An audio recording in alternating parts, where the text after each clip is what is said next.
Para is an answer to the most central question at the heart of note-taking. How do I organize all of my notes to find what I need when I need it? The importance of using Para is not to organize your notes by topics such as economics, psychology, or baking, or by type of information such as quotes or images. Instead, Para suggests that you should categorize information into 4 buckets: projects, areas, resources, and archive. It's structured to have the most actionable information at the top, the projects, and the long life information that you need less frequently at the bottom in archives. Here's a rundown of all the different parts of Para.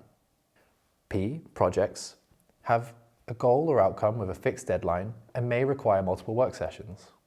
Examples of projects include organizing and hosting a birthday party, delivering a sales presentation, writing an article or a blog post, or preparing a product launch.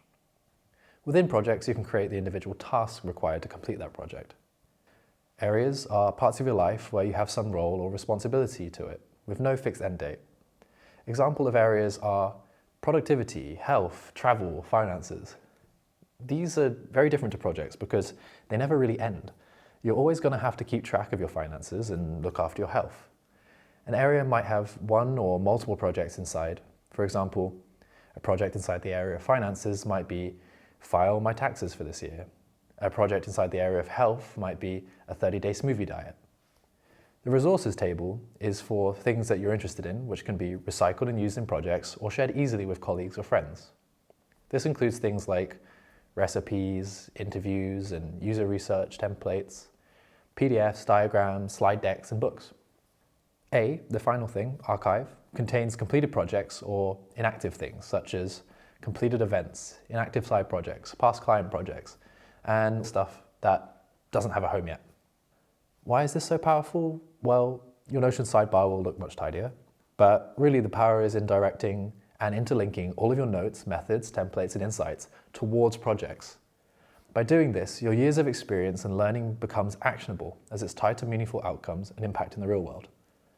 Another way this is powerful is that when we relate notes to areas, which are parts of our lives that we're ongoingly maintaining and have responsibility for, we increase the note's discoverability. If we increase the discoverability, then hopefully it will be of service to our future self. If we use the old paradigm of note categorization by topic or type, then we may never think to use that information ever again, as it was never pointed to a meaningful outcome or an area of responsibility. To get you started using Para, we're going to do some spring cleaning on your sidebar.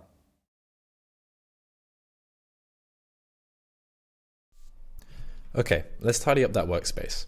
You cannot focus and do your best work if all of your files are crowding up your workspace and fighting for your attention.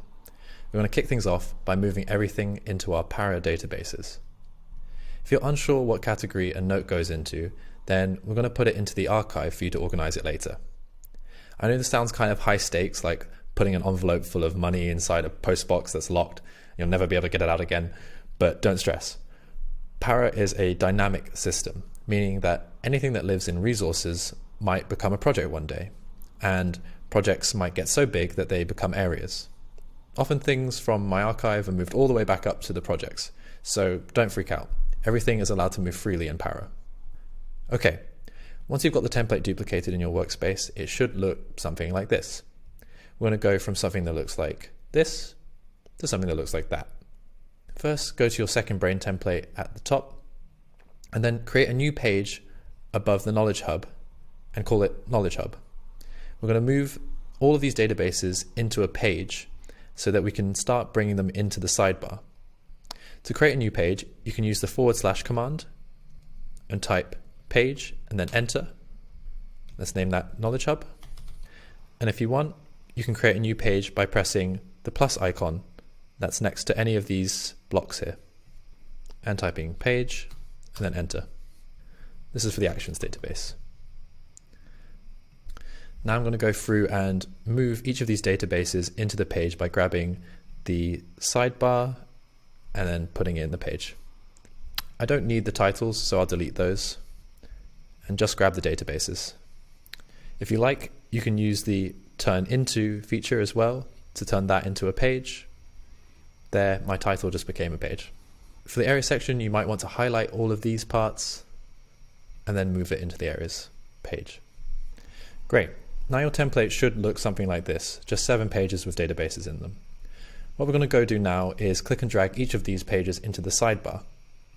Try and put them underneath the second brain template in the same order that they arrived in. This allows us to navigate quickly between them in the future.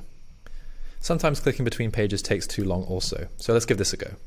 Hit Command P and you'll open Notion's Quick Search. If you type in projects and press enter, you'll go to the projects page way quicker than clicking around. Try navigating between pages using this in the future. It's often way faster. Once you've got all of your major databases laid out in the sidebar like this, then we're going to start moving notes into the Para framework. Don't move anything into the Knowledge Hub for now. And as you begin moving things, if you're unsure if it's a project, area, or resource, then rewatch the relevant part of the video so you can recap on the definition. I encourage you to take your best guess at what database your notes should go into, but if you really don't know, or if something hasn't been touched for a while, then move it into the archive. See here, this task list is probably my old task list. I'll move it into actions. Personal home, I'm not sure what that is, so I'll put it in the archive. These quick notes go into the notes. My journal is a resource. All my books sounds like a resource. Psychology notes in notes. Rebuild my website is a project. Meeting notes into notes. A guide to self-love, that could be a resource. How to code in JavaScript notes, that's probably going to go into notes as well. Remember, if something goes into the wrong place, you can always move it again using the Move To feature. Let's say that I went to the resources page and a guide to self-love was actually a project that I was working on. I can click the settings bar on the side and say Move To. I can pick the page that I want to move it to. Let's say it's projects. But what I have to be careful for is that there's a projects page and a projects database. The projects database right now has a nice icon so I can notice it, and I also use the hashtag as an identifier. So click that and that will arrive inside this projects database with no tag at the moment. After doing this, you'll notice that everything you've just moved is probably sat at the bottom of a page somewhere. As you can see in my resources, they're just sat there. The quickest way to move them is to highlight them, grab the settings bar, and find that line between different cells in a database. Don't put it into one page, otherwise you'll lose all of them into that page. Try and find the line and drop it in there. After all of that, your Notion sidebar should look something like this. It's way tidier, right? In the next video, we're going to be completing this setup of Para in your workspace, so hold on tight.